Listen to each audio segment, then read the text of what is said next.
ภาสินจากท้องถิ่นสู่สากลเฉลิมพระเกียรติสมเด็จพระนางเจ้าสิริกิติ์พระบรมราชินีนาถพระบรมราชชนนีพันปีหลวงเนื่องในโอกาสมหามงคลเฉลิมพระชนมพรรษา90พรรษา12สิงหาคม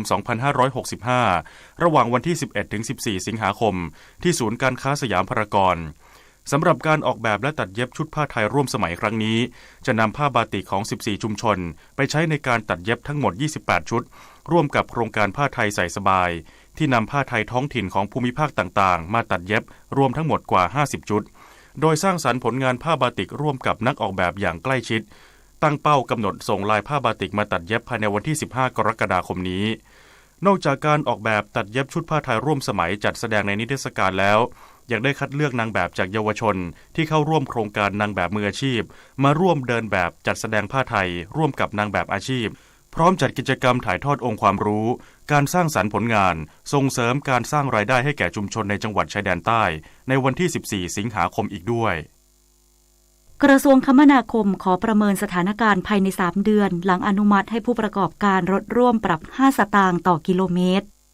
นายศักดิ์สยามชิดชอบรัฐมนตรีว่าการกระทรวงคมนาคมเปิดเผยถึงกรณีที่คณะกรรมการขนส่งทางบกกลางมีมติอนุมัติให้ผู้ประกอบการรถร่วมโดยสารบริษัทขนส่งจำกัดปรับราคาค่าโดยสารเพิ่มขึ้นอีก5สตางค์ต่อกิโลเมตรโดยมีผลตั้งแต่วันที่4กรกฎาคมนี้เป็นต้นไปว่าการปรับราคาดังกล่าวกระทรวงคมนาคมโดยกรมการขนส่งทางบกได้มีการพิจารณาจากต้นทุนตามดัชนีราคาผู้บริโภคหากราคาน้ำมันมีการปรับลดขึ้นลงตามเกณฑ์ที่ต้องปรับก็จะปรับลดหรือเพิ่มขึ้นได้จากเดิมผู้ประกอบการเสนอขอปรับราคา10สตางค์ต่อกิโลเมตรทั้งนี้จะมีการประเมินอีกครั้งภายใน3เดือนว่าจะต้องมีการปรับขึ้นหรือลงตามสถานการณ์เพราะเรื่องการคำนวณอัตราค่าโดยสารเนี่ยเขามีสูตรคำนวณถ้าดัชนีผู้บริโภคเนี่ยหรือดัชนีเรื่องพลังงานเนี่ยอยู่ในอัตราไหนเนี่ยมันก็ว่ากันไปตามนั้นนะครับแต่ว่านี่ก็ต้องชี้แจงพี่น้องประชาชนให้เข้าใจนะครับว่าคงไม่มีใครประกอบกิจการในสภาวะที่พูดง่ายๆว่าไปไม่ได้สิ่งสำคัญที่สุดที่ผมให้นโยบายไปว่าก็คุยกันแต่เรื่อง priority แรกต้องไม่หยุดบริการเพื่อให้พี่น้องประชาชนยังสามารถใช้เดินทางได้อย่างไรก็ตามเบื้องต้นได้รับการยืนยันจากผู้ประกอบการรถร่วมโดยสารบขส.ว่ามีความพอใจที่คณะกรรมการขนส่งทางบกมีมติให้ปรับราคาค่าโดยสารแม้จะไม่ได้ตามที่ร้องขอทั้งนี้บริษัทขนส่งจำกัดยินดีตรึงราคาค่าโดยสารต่ออีก3เดือนช่วยลดค่าครองชีพให้ประชาชนพร้อมยืนยันทุกเส้นทางพร้อมให้บริการเดินรถโดยนายสัญลักษณ์ปันวัฒนลิขิตกรรมการผู้จัดการใหญ่บริษัทขนส่งจำกัดหรือบขส.กล่าวว่าจากสถานการณ์ราคาน้ำมันดีเซลที่ปรับตัวสูงขึ้นทำให้บขส.มีค่าใช้จ่ายต้นทุนน้ำมันเพิ่มขึ้นประมาณ3-5%หรือประมาณเดือนละ 6-8 ล้านบาทแต่บขส.พร้อมจะตรึงราคาค่าโดยสารในอัตราเดิมเป็นเวลา3เดือนเพื่อช่วยลดภาระค่าครองชีพและเป็นทางเลือกในการเดินทางให้กับประชาชนทั้งนี้ปัจจุบันบขส.เปิดให้บริการเดินรถในเส้นทางภาคเหนือจำนวน15เส้นทางรวม40เที่ยววิ่งไปและกลับเส้นทางภาคตะวันออกเฉียงเหนือและภาคตะวันออกจำนวน18เส้นทางรวม52เที่ยววิ่งไปและกลับเส้นทางภาคใต้จำนวน13เส้นทางรวม35เที่ยววิ่งไปและกลับนันนภัส แสนตุ้มรายงานกรมการค้าภายในยืนยันข้าวสารถุงไม่ได้ปรับขึ้นราคาแต่อาจมีการปรับโปรโมชั่นที่เคยลดราคาเป็นขายในราคาปกติร้อยตรีจักรายอดมณีรองอธิบดีกรมการค้าภายในกล่าวว่าปัจจุบันสินค้าควบคุม56รายการส่วนใหญ่เป็นสินค้าอุปโภคบริโภคสินค้าเกี่ยวกับการเกษตรเช่นบะหมี่กึ่งสำเร็จรูปนมยังไม่ได้รับอนุญาตให้ขึ้นราคาส่วนน้ำอัดลมได้ใช้วิธีขอความร่วมมือให้ตรึงราคาแต่ยอมรับว่าเรื่องต้นทุนการผลิตเพิ่มสูงขึ้นจากปัจจัยค่าขนส่งน้ำมันเชื้อเพลิงโดยสินค้าในกลุ่มสินค้าควบคุมของบางบริษัทบางยี่ห้อที่แจ้งขอปรับขึ้นราคาจะต้องพิจารณาเป็นรายกรณีเพื่อลดผลกระทบทุกฝ่ายกรณีข้าวสารถุงไม่ได้อยู่ในสินค้าที่ต้องขออนุญาตก่อนปรับราคาแต่ที่ผ่านมาได้มีการประชุมผู้ประกอบการข้าวสารถุงและผู้ประกอบการยืนยันว่าไม่ได้ปรับขึ้นแต่อาจมีการปรับโปรโมชั่นจากที่เคยลดราคากลับมาขายในราคาปกติและพร้อมยินดีให้ความร่วมมือลดราคาข้าวสารถุงกับกระทรวงพาณิชย์อีกด้วยประเด็นที่เป็นข่าวนะครับกรมการค้าภายในได้เรียกประชุมโดยทันทีกับผู้ประกอบการข้าวถุงต่างๆ แล้วก็ผู้ประกอบการโรงสีด้วยนะครับคือครั้งล่าสุดนะครับผู้ประกอบการนายกสมาคมต่างๆได้มายืนยันด้วยตนเองในที่ประชุมว่าไม่ได้มีการปรับราคาอาจจะเป็นไปได้ที่มีการปรับเปลี่ยนโปรโมชั่นของสินค้าอย่างไรก็ตามก็ยังมีการให้ส่วนลดทางการค้าต่างๆอยู่ยกตัวอย่างนะครับข้าวสารถุงอาจจะราคาเต็ม180 บาทเดิมห้างให้ส่วนลดทางการค้าเนี่ยอาจจะซื้อได้ในราคา150 บาทปรากฏว่าในช่วงหลายเดือนต่อมาเลิกโปรโมชั่นนี้ไปก็กลับมาขายในราคาปกติกรณีพืชเกษตรเช่นทุเรียนเป็นสินค้าควบคุมเพื่อรักษาเสถียรภาพของราคาให้เกษตรกรขายได้ในราคาที่เหมาะสมขณะที่หมวดบริการเช่นบริการทางการแพทย์กำหนดให้โรงพยาบาลเอกชนต้องแสดงราคาค่ารักษาบริการมีสิทธิ์ให้โรงพยาบาลประเมินค่ารักษาพยาบาลก่อนรักษาและมีสิทธิ์ขอให้โรงพยาบาลเขียนใบจ่ายยาให้สามารถนำไปซื้อข้างนอกได้อย่างไรก็ตามสินค้าแต่ละตัวมีข้อกำหนดไม่ให้ขายในราคาที่สูงเกินสมควรซึ่งจะถือว่ามีความผิดตามกฎหมายหากประชาชนไม่ได้รับความเป็นธรรมสามารถร้องเรียนได้ที่สายด่วนกรมการค้าภายใน1569และทางเว็บไซต์กรมการค้าภายในและ LINE มิสเตอร์ DIT เอกวิน กากะนิกรายงานธนาคารอาคารสงเคราะห์ยังไม่ปรับขึ้นอัตราดอกเบี้ยสินเชื่อที่อยู่อาศัยในขณะนี้โดยจะตรึงไว้ให้นานที่สุดเพื่อแบ่งเบาภาระการเงินของประชาชนนายชัดชัยสิริไลกรรมการผู้จัดการธนาคารอาคารสงเคราะห์หรือทอส.กล่าวถึงสถานการณ์อัตราดอกเบี้ยปี 2565 ว่าภายในปีนี้จะมีการปรับขึ้นอัตราดอกเบี้ยแน่นอนสำหรับกรณีลูกค้าสินเชื่อที่อยู่อาศัยธนาคารพาณิชย์จะต้องดูว่าเมื่ออัตราดอกเบี้ยปรับขึ้นเงินค่างวดปรับขึ้นตามทันทีหรือไม่ซึ่งในส่วนของทอส.เมื่อปรับขึ้นอัตราดอกเบี้ยลูกค้าจะยังชำระค่างวดอัตราเดิมแต่การตัดอัตราส่วนการชำระเงินต้นและดอกเบี้ยจะเปลี่ยนตามอัตราดอกเบี้ยที่เปลี่ยนแปลงไปทั้งนี้ในส่วนของกลุ่มลูกค้าที่กำลังจะเปลี่ยนผ่านอัตราดอกเบี้ยแบบลอยตัวฐานการจ่ายอาจเพิ่มขึ้นจึงต้องเพิ่มความระมัดระวังและเตรียมพร้อมรับมือขณะที่ลูกค้าใหม่อัตราดอกเบี้ยเพิ่มขึ้นความสามารถในการชำระเท่าเดิมดังนั้นวงเงินสินเชื่ออาจราคาต่ำลงอย่างไรก็ตามแม้คณะกรรมการนโยบายการเงินหรือกนง.จะปรับขึ้นอัตราดอกเบี้ยเดือนสิงหาคมนี้แต่ธนาคารอาคารสงเคราะห์จะยังไม่ขึ้นอัตราดอกเบี้ยเงินกู้แต่จะปรับขึ้นครั้งแรกเดือนตุลาคมนี้โดยจะตรึงไว้ให้นานที่สุดเพื่อแบ่งเบาภาระการเงินของประชาชนท่านต้องสำรวจสัญญากู้ของท่านได้แล้วในวันนี้นะครับว่าสัญญากู้ของท่านเนี่ยเป็นอัตราดอกเบี้ยคงที่หรือลอยตัวนะครับหรืออยู่ในช่วงที่กำลังจะเปลี่ยนผ่านจากคงที่เป็นลอยตัวเมื่อไหร่ในขณะเดียวกันเนี่ยผมว่าท่านต้องเตรียมรองรับในปีหน้าทั้งปีมากกว่าในช่วงระยะเวลาสั้นว่าปีหน้าทั้งปีอีก12เดือนเนี่ยหากตลาดโลกมีการปรับขึ้นอัตราดอกเบี้ยแล้วสิ่งที่ผมว่าในแบงก์ทุกแห่งกำลังกังวลกันนะว่าถ้ามีการขึ้นติดกันอันนี้น่ากลัวกับการขึ้นครั้งเดียวหรือขึ้น2ครั้งนะครับเพราะว่ามันก็ขึ้นอยู่กับบริบทของแต่ละประเทศแล้วก็ขึ้นอยู่ที่นโยบายของแต่ละประเทศด้วยในการที่จะดูแลในเรื่องของอัตราดอกเบี้ยกรรมการผู้จัดการทอส.ยังกล่าวถึงสินเชื่อบ้านหมายไพ่ว่าเป็นการปรับปรุงเงื่อนไขการให้สินเชื่อของธนาคารกำหนดให้กลุ่มบุคคลที่มีความหลากหลายทางเพศหรือ LGBTQ สามารถกู้ร่วมกันได้โดยคู่ชีวิตสามารถใช้สิทธิการกู้ได้ตามสิทธิของแต่ละคนผ่อนชำระได้นานสูงสุด40ปียื่นคำขอกู้และทำนิติกรรมได้จนถึงวันที่30ธันวาคม2565หรือสอบถามรายละเอียดเพิ่มเติมที่ทอส.ทุกสาขาทั่วประเทศหรือ GS Bank Call Center โทร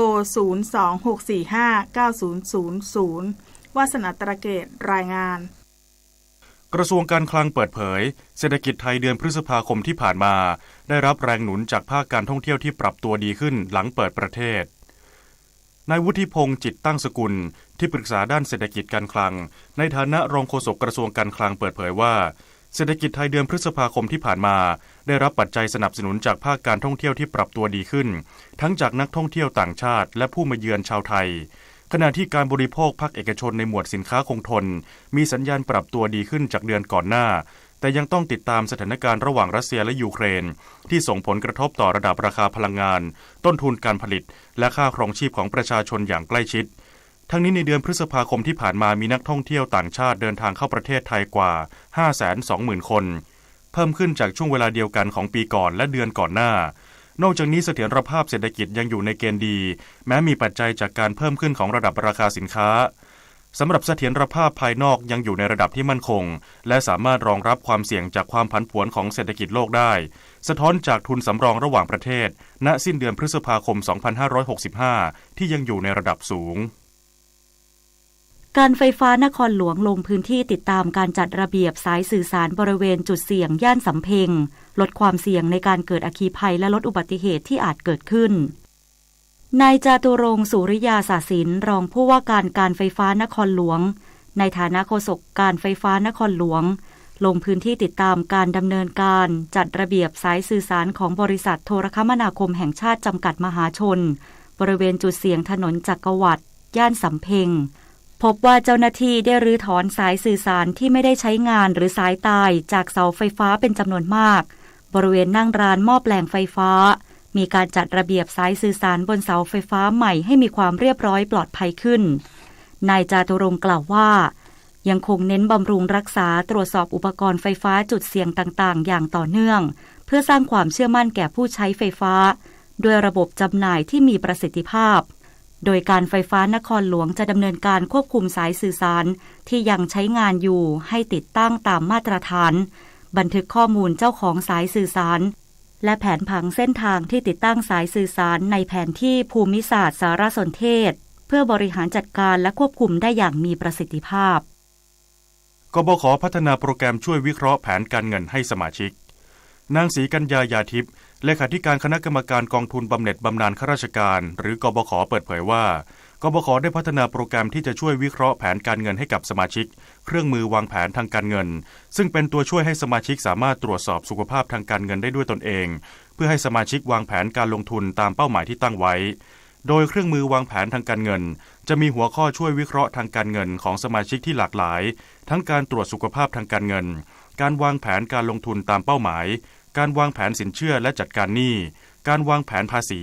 และการวางแผนประกันชีวิตสมาชิกสามารถเข้าใช้งานเครื่องมือวางแผนการเงินได้3ช่องทางได้แก่ LINE กบข. @GPF Community แอปกบข. My GPF Application และ My GPF เว็บไซต์สอบถามข้อมูลเพิ่มเติมได้ที่ Contact Center โทร 1179วันนี้มูลนิธิแพทย์อาสาสมเด็จพระศรีนครินทราบรมราชชนนีหรือพอสว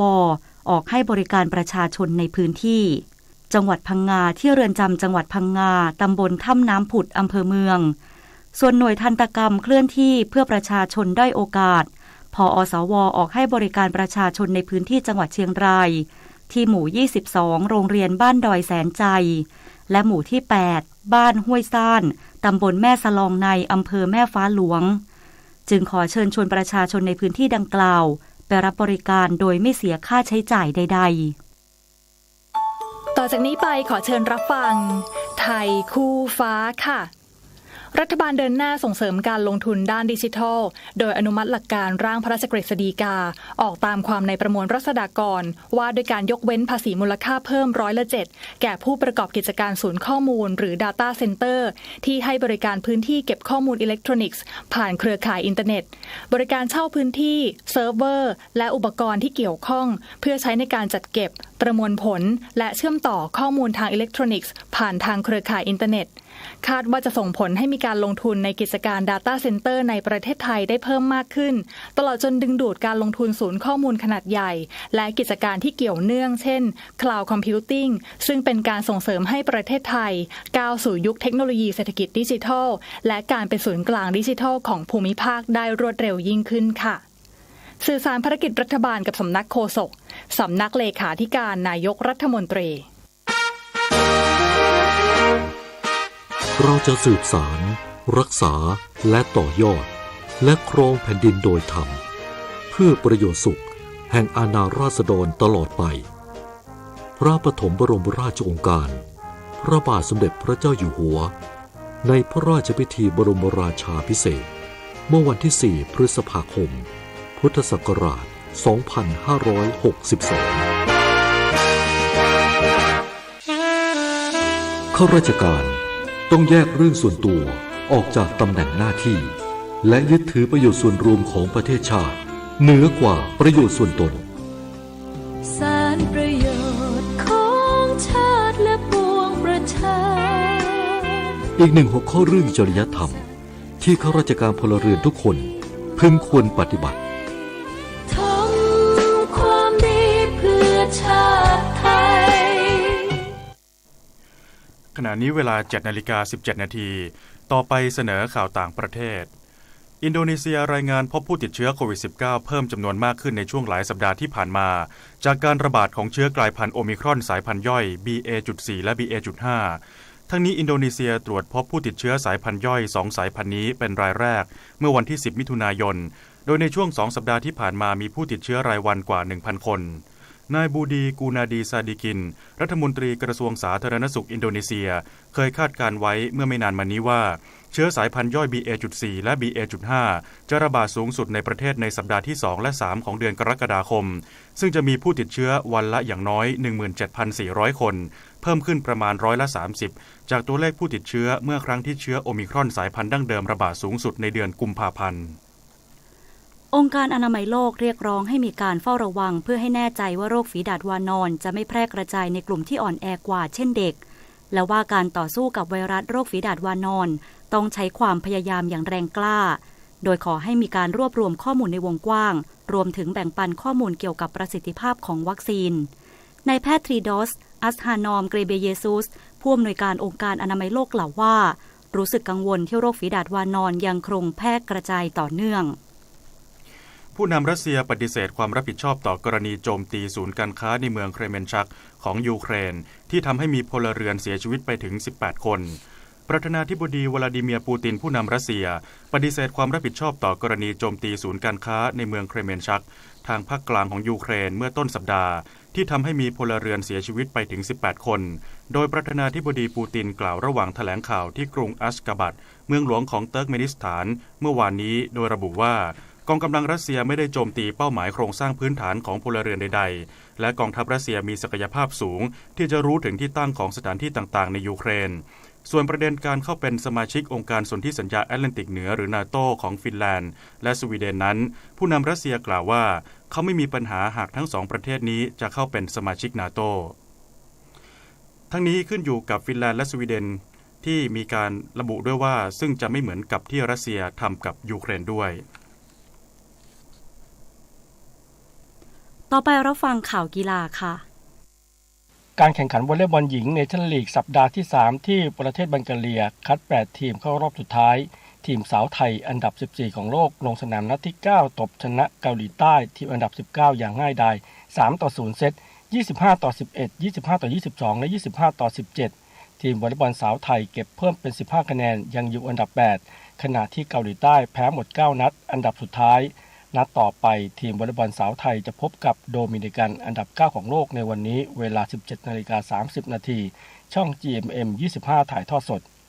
มาต่อกันที่การแข่งขันเทควันโดโคเรียโอเพ่นที่ประเทศเกาหลีใต้เทนนิสพานิพักษ์วงศ์พัฒนกิจเหรียญทองโอลิมปิกในรุ่น49กิโลกรัมข้ามขึ้นไปแข่งขันในรุ่น53กิโลกรัมตกรอบรองชนะเลิศพ่ายซูจูมือวางอันดับ2จากจีน1-2ยกได้เพียงเหรียญทองแดงและเป็นการพลาดคว้าแชมป์2รายการติดต่อกันพร้อมยอมรับว่ายังทำได้ไม่ดีพอจะต้องฝึกให้หนักขึ้นรวมทั้งต้องปรับตัวให้เข้ากับกติกาใหม่แบบชนะแต่ละยกจะกลับมาแบบแข็งแกร่งกว่าเดิมขณะที่รุ่น62กิโลกรัมหญิงศศิการทองจันทร์เจ้าของเหรียญทองกีฬาซีเกมล่าสุดที่เวียดนามผ่านเข้าชิงชนะเลิศแต่พ่ายมิโซจากเกาหลีใต้0-2ยกได้เหรียญเงินแบดมินตันเวิลด์ทัวร์ซุปเปอร์750มาเลเซียโอเพ่นหญิงเดี่ยวบุษนันท์อึ้งบำรุงพันธ์ตบชนะคิมดาอึนจากเกาหลีใต้22-20และ21-14ผ่านเข้ารอบ2พบกับมือ4จากจีนเฉินยู่เฟยพิชยาพรชัยวันชนะฟริตานีจากอินโดนีเซีย21-18และ21-15ด่านต่อไปเจอกับกุศลาวีสินธุมือ7จากอินเดียที่ชนะพรปวีช่อชูวงศ์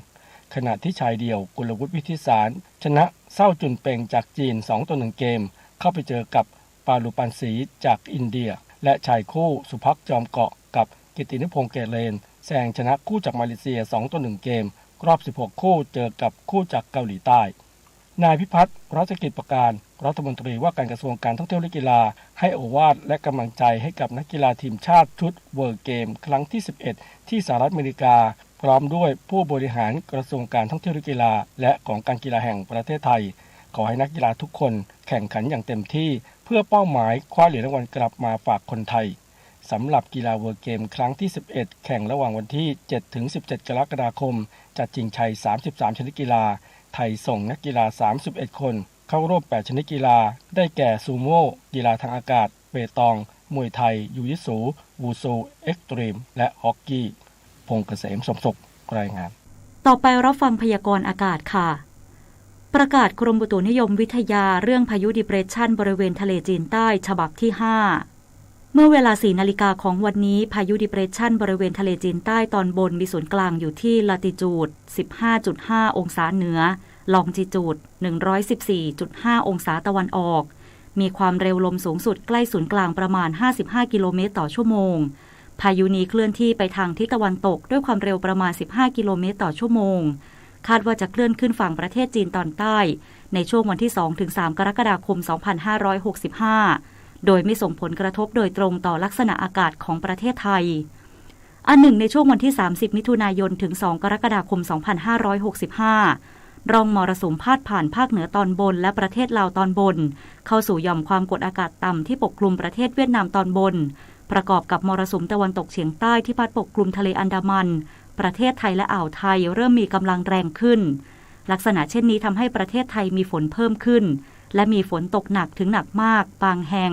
บริเวณภาคเหนือภาคตะวันออกเฉียงเหนือภาคกลางภาคตะวันออกและภาคใต้ฝั่งตะวันตกขอให้ประชาชนในบริเวณดังกล่าวระวังอันตรายจากฝนตกหนักและฝนที่ตกสะสมซึ่งอาจทำให้เกิดน้ำท่วมฉับพลันและน้ำป่าไหลหลากโดยเพิ่มความระมัดระวังในการสัญจรผ่านบริเวณที่มีฝนฟ้าคะนองสำหรับเกษตรกรควรเตรียมการป้องกันและระวังความเสียหายที่อาจเกิดขึ้นต่อผลผลิตทางการเกษตรไว้ด้วยส่วนคลื่นลมบริเวณทะเลอันดามันและอ่าวไทยตอนบนจะมีกำลังแรงขึ้น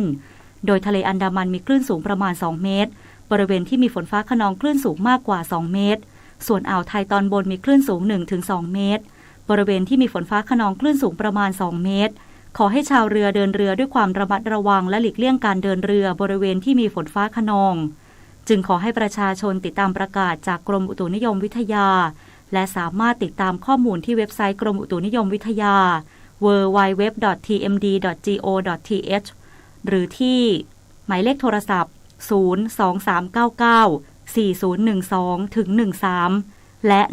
1182ได้ตลอด24ชั่วโมงพยากรณ์อากาศตั้งแต่เช้าวันนี้จนถึงเช้าวันพรุ่งนี้ภาคเหนือมีฝนฟ้าคะนอง170ของพื้นที่กับมีฝนตกหนักบางแห่งภาคตะวันออกเฉียงเหนือมีฝนฟ้าคะนอง160ของพื้นที่กับมีฝนตกหนักบางแห่งภาคกลางมีฝนฟ้าคะนอง160ของพื้นที่ภาคตะวันออกมีฝนฟ้าคะนอง160ของพื้นที่และมีฝนตกหนักบางแห่งลมตะวันตกเฉียงใต้ความเร็ว 15-35 กิโลเมตรต่อชั่วโมงและมีคลื่นสูง 1-2 เมตรบริเวณที่มีฝนฟ้าคะนองประมาณ2เมตรภาคใต้ฝั่งตะวันออกมีฝนฟ้าคะนอง140ของพื้นที่ตั้งแต่จังหวัดสุราษฎร์ธานีขึ้นมาลมตะวันตกเฉียงใต้ความเร็ว 15-35 กิโลเมตรต่อชั่วโมงทะเลมีคลื่นสูง 1-2 เมตรบริเวณที่มีฝนฟ้าคะนองคลื่นสูงประมาณ2เมตรตั้งแต่จังหวัดนครศรีธรรมราชลงไปลมตะวันตกเฉียงใต้ความเร็ว 15-30 กิโลเมตรต่อชั่วโมงทะเลมีคลื่นสูงประมาณ1เมตรบริเวณที่มีฝนฟ้าคะนองคลื่นสูง 1-2 เมตรภาคใต้ฝั่งตะวันตกมีฝนฟ้าคะนอง170ของพื้นที่และมีฝนตกหนักบางแห่งลมตะวันตกเฉียงใต้ความเร็ว 15-35 กิโลเมตรต่อชั่วโมงทะเลมีคลื่นสูง 1-2 เมตรบริเวณที่มีฝนฟ้าคะนองคลื่นสูงประมาณ2เมตรตั้งแต่จังหวัดภูเก็ตลงไปลมตะวันตกเฉียงใต้ความเร็ว 15-30 กิโลเมตรต่อชั่วโมงทะเลมีคลื่นสูงประมาณ1เมตรบริเวณที่มีฝนฟ้าคะนองคลื่นสูง 1-2 เมตรกรุงเทพมหานครและปริมณฑลมีฝนฟ้าคะนอง160ของพื้นที่ส่วนมากในระหว่างบ่ายถึงค่ำสภาวะระดับน้ำในแม่น้ำเจ้าพระยาที่หน้ากองบัญชาการกองทัพเรือคำนวณโดยกรมอุทกศาสตร์กองทัพเรือวันนี้น้ำขึ้นเต็มที่เวลา 5:39 นาทีสูงกว่าระดับทะเลปานกลาง77เซนติเมตรและเวลา 22:11 นาทีสูงกว่าระดับทะเลปานกลาง1เมตร26เซนติเมตรน้ำลงเต็มที่เวลา 3:30 นาทีต่ำกว่าระดับทะเลปานกลาง58เซนติเมตรและเวลา 15 นาฬิกาต่ำกว่าระดับทะเลปานกลาง1เมตรวันนี้ที่ประภาคารกาญจนาภิเษกแหลมพรหมเทพจังหวัดภูเก็ตดวงอาทิตย์ตกเวลา 18:47 นาทีกรุงเทพมหานครดวงอาทิตย์ตกเวลา 18:49 นาที ขณะที่เมื่อวานนี้กรมฝนหลวงและการบินเกษตรได้ขึ้นบินปฏิบัติการฝนหลวง3หน่วยปฏิบัติการช่วยเหลือพื้นที่การเกษตรที่ขาดแคลนน้ำในจังหวัดพะเยาเชียงรายกาญจนบุรีราชบุรีและเพิ่มปริมาณน้ำเก็บกักให้กับพื้นที่ลุ่มรับน้ำเขื่อนแม่งัดสมบูรณ์ชนจังหวัดเชียงใหม่1 นาทีกับกปท.การเปลี่ยนถ่ายน้ำมันเบรกในรถยนต์ก็มีความสำคัญต่อการขับขี่ไม่น้อยเลยนะครับเพราะฉะนั้นควรมีการเปลี่ยนถ่ายน้ำมันเบรกอย่างน้อยปีละ1 ครั้งแม้ว่าจะไม่มีการรั่วหรือลดระดับลงก็ตามเพราะน้ำมันเบรกมีส่วนประกอบมาจากน้ำมันแร่จึงมีการรวมตัวกับไอน้ำได้ง่ายทำให้ระบบเบรกเกิดสนิมความร้อนที่สูงเกินไปจะทำให้เกิดฟองอากาศในท่อน้ำมันฝุ่นผงที่สึกหรอของลูกยางเบรกจะเสียดสีกับแม่ปั๊มเบรกทำให้กระบอกเบรกนั้นเสียหายเร็วขึ้นน้ำมันเบรกต้องเลือกใช้ให้ตรงกับมาตรฐานที่ผู้ผลิตกำหนดเท่านั้นนะครับเพราะเป็นสิ่งสำคัญมากหากมีการใช้ปนเปื้อนกับน้ำมันเบรกชนิดอื่นอาจทำให้ลูกยางเบรกบวมได้ครับด้วยความปรารถนาดีจากกรมประชาสัมพันธ์และกองทุนเพื่อความปลอดภัยในการใช้รถใช้ถนนกรมการขนส่งทางบกกระทรวงคมนาคมรู้รักภาษาไทยโดยความร่วมมือของสำนักงานราชบัณฑิตยสภาและกรมประชาสัมพันธ์วันนี้เสนอคำว่าชุ่มแปลว่ามีน้ำหรือของเหลวซึมซาบเอิบอาบอยู่เช่นที่ดินบริเวณนี้เป็นที่ราบลุ่มชุ่มน้ำเหมาะแก่การเพาะปลูกคำว่าชุ่มสามารถนำไปผสมกับคำอื่นได้อีกหลายคำได้แก่ชุ่มคอแปลว่ารู้สึกคอไม่แห้งเช่นเขาอมยาแก้ไอทำให้ชุ่มคอชุ่มเหงื่อแปลว่าเปียกชุ่มด้วยเหงื่อเช่นเขาทำงานกลางแดดอยู่นานจนเนื้อตัวชุ่มเหงื่อไปหมดชุ่มใจ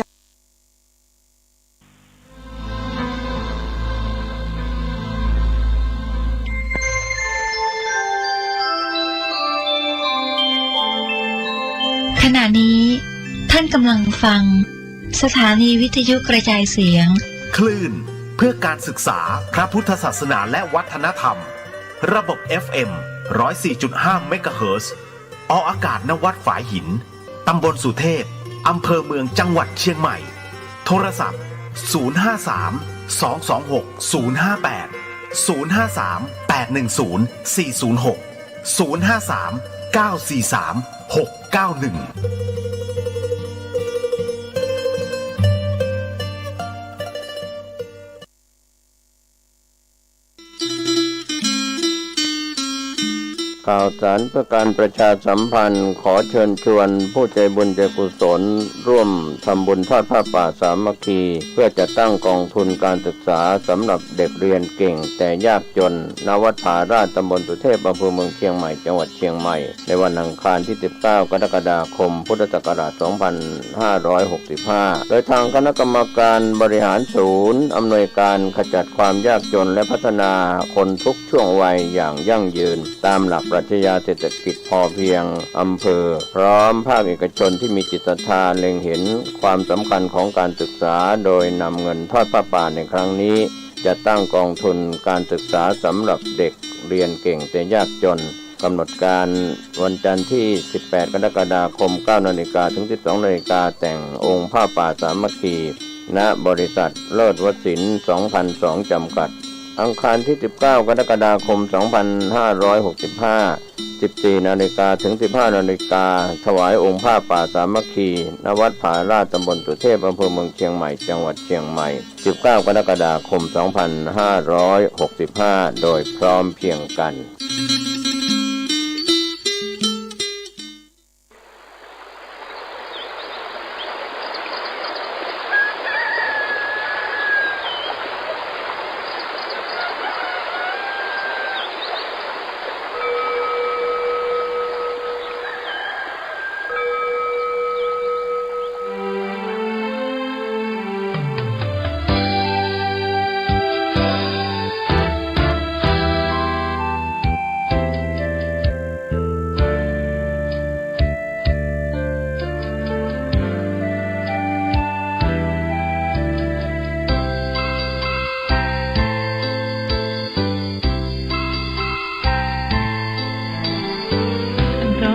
ที่ปานน้ำงดงามสูงเด่นรอยธรรมเทระพระเนตรฝากเสียงผ่านสายลมลอยเชิญชวนศรัทธาร่วมบุ ป่าดงดอยยอดภูนางแก้วยังคอยทอแสงส่องฟ้าอำไพ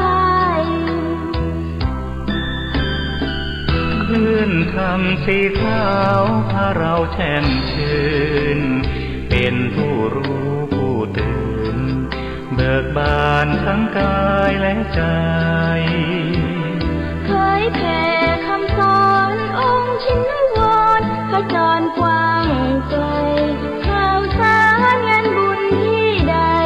สื่อออนไลน์ไปถึงญาติโยมพระธาตุเจดีย์สีสองเมืองเปล่งประกายแล้ว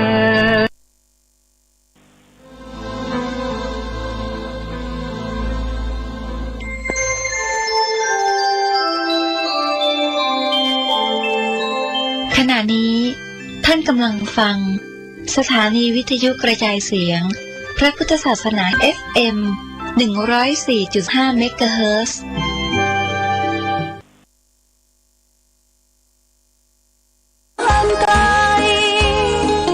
วัดพระบาทอุดมรุ่งเรืองงามตาเจ้านายบุญธาวงศาข้าหลวงพวงเชียงใหม่ปกครองหัวเมืองฟ้าทุ่มเทแรงกายแรงใจทุกชาติพันธุ์รวมใจรักษา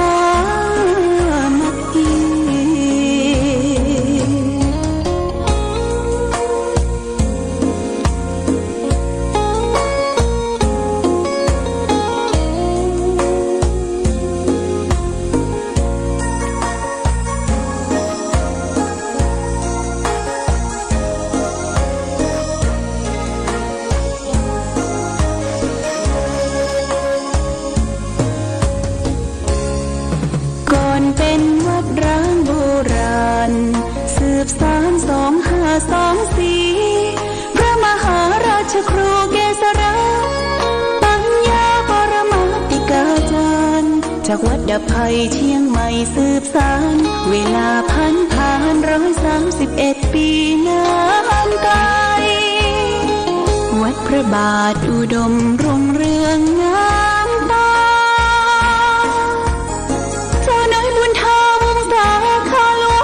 เชียงใหม่ปกครองหัวเมืองฟ้าทุ่มเทแรงกายแรงใจทุกชาติพันธุ์รวมใจรักษามัคคี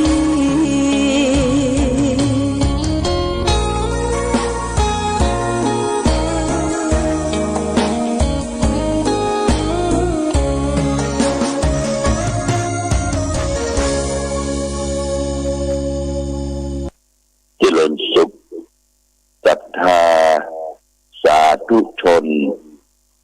ญาติโยมท่านพุทธบริษัททั้งหลายวันนี้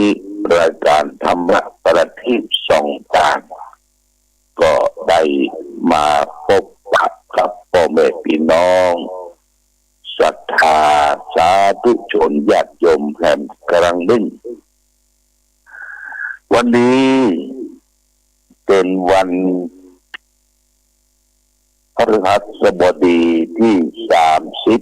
30เดือนมิถุนายนพุทธศักราช2565ซึ่งตรงกับเดือน10เหนือเดือน8ใต้ขึ้น2ค่ำวันนี้เป็นวันสิ้นเดือนมิถุนายนกำหนดสิ้นเดือนวันที่30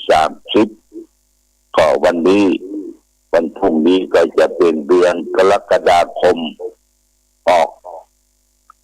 เริ่มตั้งแต่วันที่1เป็นต้นไปวันพรุ่งนี้วันนี้สภาพอากาศท้องถิ่นณสถานที่บริเวณวัดพระธาตุศรีมหาโพธิ์โพธารามพระธาตุบ่อนปิ่นเดิมฝนตกฝนซิงหยัดยมตั้งแต่ เมื่อคืนมาสัก2 ทุ่ม3 ทุ่มเป็นต้นมาฝนตกตลอดทั้งคืนหลังจากที่เราได้รับความร้อนมา 2-3 วันวันนี้ฝนตกฝนซึงก็ทำให้บรรยากาศเยือกเย็นนะญาติโยมนะอากาศเย็นสบายแต่การสัญจรไปมาก็จะเป็นที่ลำบากอยู่สักหน่อยหนึ่งมันมีความจำเป็นใบญาติโยมก็ต้องออกจากบ้านจากช่องเพราะว่าการไปมาลำบากพื้นที่ก็ชื้นแฉะรถรางก็ควักไขว่กันเพราะฉะนั้นวันนี้ฝนตกฝนซึงก็อยู่บ้านอยู่จองนะ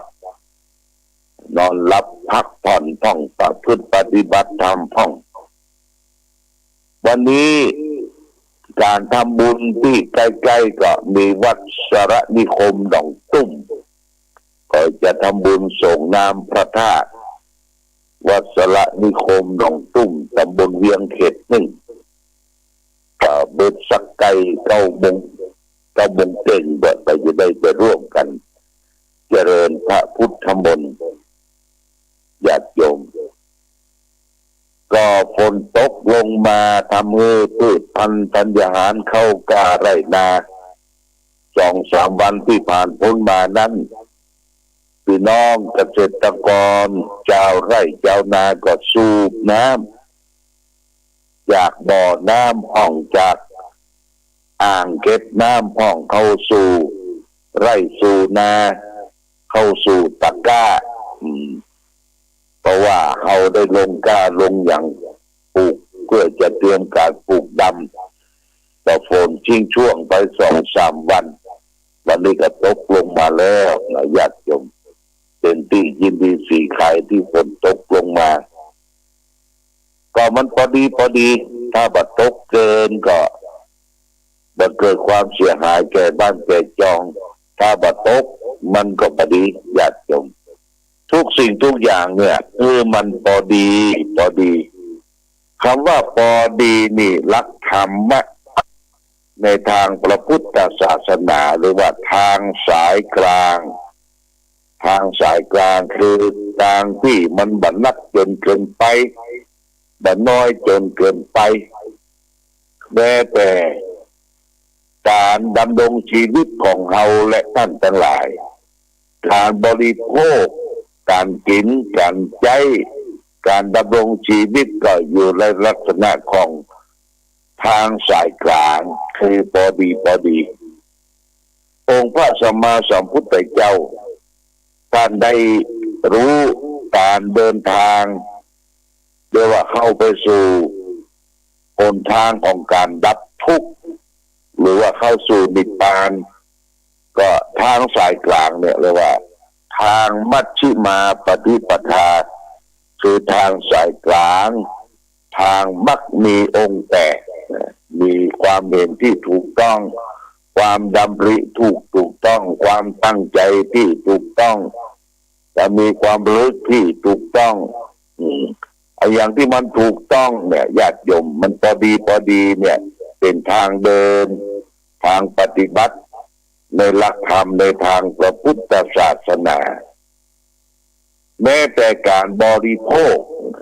ภคอาหารการกินเครื่องใช้ไม้สอยปัจจัยสี่ที่เราดำรงชีวิตอยู่ถึงวันองค์พระสัมมาสัมพุทธเจ้าก็สอนให้เราได้พิจารณา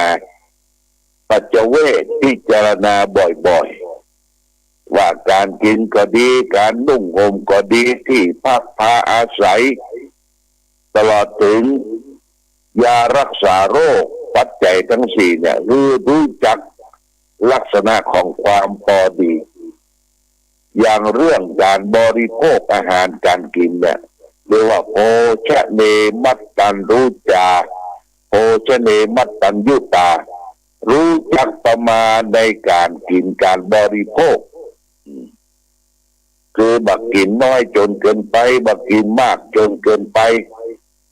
และอาหารการกินที่เราบริโภคนั้น มันเป็นปัจจัยเป็นประโยชน์ต่อร่างกายหรือไม่หรือเราบริโภคเพื่ออย่างเพื่อยังอัตภาพชีวิตของเขาที่มีอยู่เพื่อจะดำเนินชีวิตกันความหิวกันความกระหายต่อไปได้เพื่อการทำงานเพราะฉะนั้นการบริโภคอาหารก็รู้จักประมาณในการกินการบริโภคพระสัมมาสัมพุทธเจ้าท่านได้ตรัสสอนว่าก่อนที่จะบริโภคเนี่ยคือเจ้าประสงค์จะต้องพิจารณาปฏิสังขโยปฏิสังขโยปินทะปาตังปฏิเสวามิคือบริโภคอาหารว่าอาหารเนี่ยเป็นของได้มาจากบริสุทธิ์สะอาดบริสุทธิ์สะอาดสุกแล้วเอาบริโภคเข้าไปมาเปื้อนกับกายนะเปื้อนกับกายของเรากลืนลำคอลงไปมันไปผสมกับสิ่งสกปรกยมนะบอกก็เอากินไปปุ๊บสักกรรมเนี่ยมันโต๊ดออกมาแล้วมันไปผสมกันละญาติโยมเป็นหากเป็นอาเจียนออกมาเหม็นหรือมันมัดหมมอยู่ในร่างกายเมื่อนานเป็นชั่ววันชั่วคืนครับพายออกมาก็เหม็นญาติโยมแล้วก็สุมาเตพายลมออกมาก็เหม็นสังเกตสังกาว่าท้องเขาผูกท้องเขาบะเดินท้องเขาผูกนี่นะมันเป็นแก๊สเป็นอย่างในร่างกายเขาเนี่ยญาติโยมเป็นทุกข์ทรมานลมพายออกมาก็เหม็นแล้วก็ทายของนักมาก็เหม็นของเบาก็เหม็นเนี่ยทุกสิ่งทุกอย่างร่างกายเขานี่มันไม่ใช่สะอาดนะมันสกปรกอยู่ตลอดเวลาสกปรกอาหารการกินผ้าผ่อนต้นสบายมันสะอาดอยู่ตั้งนอกตัวเขามาแปดเปื้อนในร่างกายเขาเป็นสิ่งที่สกปรกเป็นกองมูดกองขี้นักปราชญ์ว่าในตัวเขาเนี่ยมีกองมูดกองขี้ออกมาจากทวารทั้งเก้าออกมาทางตาเป็นขี้ตาออกมาทางหูเป็นขี้หูออกมาทางจมูกเป็นขี้มูกออกมาทางฟันเป็นขี้ฟันออกมาทางเนื้อทางหนังเป็นขี้ไข่ออกมาทางทวารหนักก็เป็นขี้อุจจาระออกมาทวารเบาก็เป็นปัสสาวะทวารคือประตูทั้งเก้ามันออกมาเนี่ยล้วนแต่ขับถ่ายของสิ่งที่สกปรกร่างกายเราต้องเฝ้าระวังอยู่ตลอดเวลาเพื่อจะดูแลให้ร่างกายมันสะอาดมันสกปรกก่อนจะหลับจะนอนต้องแปรงฟันและดื่มน้ำสักแก้ว2 แก้วเพื่อมันไปย่อยอาหารในท้องในลำไส้เราถ้าบริโภคอาหารที่เป็นพิษเป็นภัยน้ำที่มันเป็นพิษเป็นภัยลงไปมันก็ไปทำลายปอดไปทำลายตับไปทำลายกระเพาะอาหารเรานี่ก็ต้องระวังญาติโยมนะระวังเหมือนกันนี่คือร่างกายเราทั้งหมดมันขับออกมาจะต้องเฝ้าระวังครับ4 ชวีวัน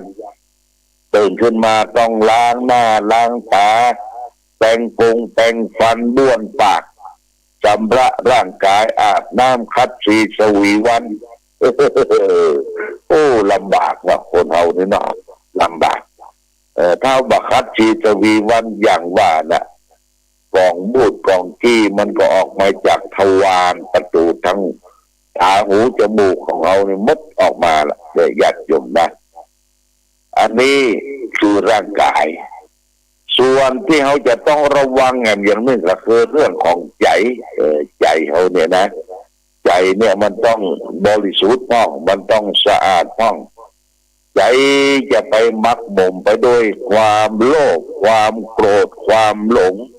นักล่ำไปโลภโกรธหลงเนี่ยเป็นบ่อเกิดแห่งความทุกข์ทางใจนะคนเราถ้าทุกข์กายนี่พอทนได้ ถ้าทุกข์ใจเนี่ยมันทนยากญาติโยมทนยากลำบากคนทุกข์ใจเนี่ยเอาพอทุกข์เข้ามันไปกระทบถึงร่างกายอ่อนเพลียแรงชูบผอมร่างกายบอกให้มีนี่มีมันเพราะมันเกิดความทุกข์ใจใจนี่จะต้องฝึกจะต้องฝนจะต้องอบรมในใจนี่ญาติโยมการฝึกฝนอบรมจิตใจก็คือการพัฒนาใจการพัฒนาใจเนี่ยเป็นการพัฒนาสิ่งแรกในร่างกายเฮานักปราชญ์ท่านได้กล่าวไว้เป็นข้อคิดว่าจะปลูกพืชให้เตรียมดินจะทำกินให้เตรียมอาหารจะพัฒนาการให้เตรียมคนจะพัฒนาคนให้พัฒนาที่จิตใจแต่ใจไปพัฒนาผู้ใดไผ่เนี่ยต้องพัฒนาตัวเฮาก่อนพัฒนาตัวเฮาก่อนพัฒนานี่คือทำสิ่งที่มีอยู่แล้วเนี่ยคือดีขึ้นใจนี่การพัฒนาใจเนี่ยใจเขาเนี่ยเอามาสังเกตสังขารมันมีความขี้โลภนักก่อมันมีความอิจฉาตาร้อนนักก่อมันมีความเกลียดความจังอาฆาตมาร้ายคนอื่นมักก่อถ้ามันนักเนี่ยก็แสดงว่าเอาทุกข์ญาติโยมทุกข์ละทุกข์โดยโลภทุกข์โดยโกรธทุกข์โดยความหลงมันต้องไปขวายถึงแม้ว่าจะมีเงินมีทองก่อกองขึ้นมีตึกรามบ้านช่องมีเข้าของหลายแสนหลายล้านหลายโกดก็ตามญาติโยมถ้าใจทุกข์นี่มันก็เป็นทุกข์ละเพราะว่าเอาวัดกันด้วยจิตใจจะต้องฝึกฝนอบรมที่จิตใจเพราะฉะนั้นก่อนที่เราจะฝึกอบรมเนี่ยเราจะไปสอนคนอื่นไปบอกคนอื่นก็ต้องก้มดูตัวเองตัวเก่าลักษณะของการปฏิบัติที่จะพัฒนาใจคือแหล่งแห่งการเกิดบุญทำบุญเรียกว่ามาสร้างสมบุญญาปารมีญาติโยมบุญญาปารมีเนี่ยมี3 ขั้น 3 ตอนบุญจะเกิดจากการให้การให้บุญจากการรักษาตัวเองตัวเก่ามีศีลมีธรรมบุญเกิดจากการรักษาใจของเขาเนี่ยมันนิ่งมันสงบมันเยือกมันเย็นทานศีลภาวนาเป็นดาบแก้วสลีกันใจ3 เทือนที่เจ้าพุทธเราควรจะประพฤติปฏิบัตินะประพฤติปฏิบัติกัน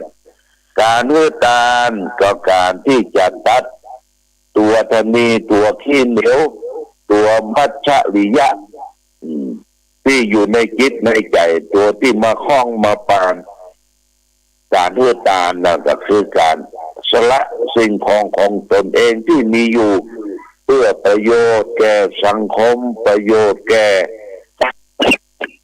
วัดวาอารามสาธารณประโยชน์บำรุงพระพุทธศาสนาส่งเสริมการประพฤติปฏิบัติธรรมส่งเสริมพระเจ้าประสงค์ได้ปฏิบัติดีปฏิบัติชอบนี่คือการเอื้อทานการทานก็แยกออกไป2 อย่าง 3 อย่างหนึ่งเรียกว่าอามิสทานคือทานโดยวัตถุสิ่งของนานาต่างๆที่มองหันได้จับได้เป็นดอกไม้ธูปเทียนกีฬนะปัจจัยทั้งหลายทั้งปวงนี่เรียกว่าเป็นอามิสทานการขึ้นมาจันหนึ่งก็คือธรรมะเป็นทานที่ประเสริฐเช่นญาติโยมได้พิมพ์หนังสือธรรมะได้สวดโยโกห้องได้จดได้จำนำไปประพฤติปฏิบัติเผยแผ่ให้ลูกให้หลานได้ยินได้ฟังอันนี้ก็คือธรรมะเป็นทานคือทานสิ่งที่ถูกต้องการประการที่3คืออภัยทานคือการอภัยซึ่งกันและกันญาติโยมบางคนมันคิดอาฆาตมาร้ายต่อบุคคลอื่นพอแล้วมันมีความสุขญาติโยมได้ไปจังคนนั้นไปจังคนนี้ไปอิจฉาตาร้อนคนนั้นคนนี้ จังแม้กระทั่งสัตว์เดรัจฉานเนี่ยสัตว์เดรัจฉานจังหมูจังหมาจังเป็ดจังไก่จังวัวจังควายญาติโยมจังสปะเกลียดชังจิตใจอาฆาตมาได้มาปล่อยวางเนี่ยความทุกข์นะญาติโยมนะความทุกข์เพราะฉะนั้นคืออภัยทานโลกเขาจะสงบเย็นได้อยู่ที่การอภัยทานอย่างเป็นวันนี้ญาติโยมผลกระทบจากโรคราฆ่าฟันกันอย่างไม่มีที่จะสิ้นสุดอย่างประเทศรัสเซียกับประเทศยูเครนเนี่ยญาติโยมก่อนก็เป็นประเทศเดียวกันนะยูเครนก็อยู่กับรัสเซียแตกแยกแตกแห่งกันไปโดยความอยากยิ่งอยากใหญ่โดยกลัวเพศกลัวภัยก็ทำสงครามกันทางสงครามกันก็คือน้ำมูกน้ำมันที่มีอยู่ที่ประเทศที่ตนมีอยู่ก็ไปแจกจ่ายว่านำมาขายญาติโยมเดือดร้อนขึ้นไปน้ำมันขึ้นราคาก็ของกินของใจไม่สวยทุกอย่างแม้แต่บางประเทศก็จะล้มละลายบ่มีน้ำมันใจญาติโยมนะบ่มีน้ำมันใจเพราะฉะนั้นสงครามอาฆาตมาร้ายกันนี่บดีเลยญาติโยมพระพุทธเจ้าบัญญัติศีลข้อหนึ่งนั่นคือห้ามฆ่าสัตว์ตัดชีวิตเบียดเบียนซึ่งกันและกันข้อสองก็ห้ามล่วงละเมิดโรคของคนอื่นเขาข้อสามพระพุทธเจ้าบัญญัติศีลห้าก็ห้ามผิดลูกผิดเมียข้อกาเมนี่นะล่วงละเมิดของรักของชอบใจคนอื่นข้อสี่ก็ห้ามกล่าวมุสาวาทพูดเท็จหลอกลวงพางอำพางที่บ่เป็นความจริงเป็นบ่เป็นความจริงเอากรรมเหนือกรรมใต้ไปเสาะไปแสไปนินทาว่าร้ายให้คนอื่นได้แต่คราวแต่ความสมานสามัคคีกันข้อห้าพระพุทธเจ้าบัญญัติไว้คือเขาอยู่ด้วยปกติบ่ไปกินเหล้าเมายาบ่ไปสัมภเวสีเมาที่ไหนบ่ไปกระทำเมื่อตนเองเนี่ยได้ทุกข์ละกรรมลำบากด้วยโรคภัยไข้เจ็บโดยพิษสุราโดยพิษของยาเสพติดเนี่ยญาติโยมประเด็นนี้รัฐบาลต้องเอายากัญชาขึ้นมาเป็นถูกต้องกฎหมายแต่คืนดูข่าวที่ถนนเข้าสารกรุงเทพญาติโยมนะแหล่งนั้นจะเป็นแหล่งที่เล่นสงกรานต์กันฝรั่งนักที่กรุงเทพแล้วก็มีคนเอากัญชามาขายปันลำก็คือขายมวลละ200-300ว่ามันถูกกฎหมายว่านั่นญาติโยมยังไม่มีกฎหมายลูกมาลองรับเตี้ยละอ่อนเยาวชนไปสูดไปดื่มไปหานตัวอย่างเป็นสูบเป็นอย่างให้หัวและเนี่ยญาติโยมเป็นพิษเป็นภัยเอาไปผสมกับอาหารมันมาแอนตี้ร่างกายแอนตี้แต่ต้องการนี่ก็เป็นพิษเป็นภัยได้เช่นเดียวกันเพราะฉะนั้นต้องระมัดระวังใจสติปัญญาการดำเนินชีวิตดูอย่างถูกต้องนะเพื่อดำเนินการด้วยความซื่อสัตย์สุจริตตลอดถึงรักษาศีลห้าอย่างปลอดโปร่งโล่งใจทานศีลจะต้องมีศีลมีธรรมประการสำคัญก็คือการหมั่นภาวนาญาติโยมหมั่นทำจิตใจของตนเองให้สงบมีห้องพระดีพระ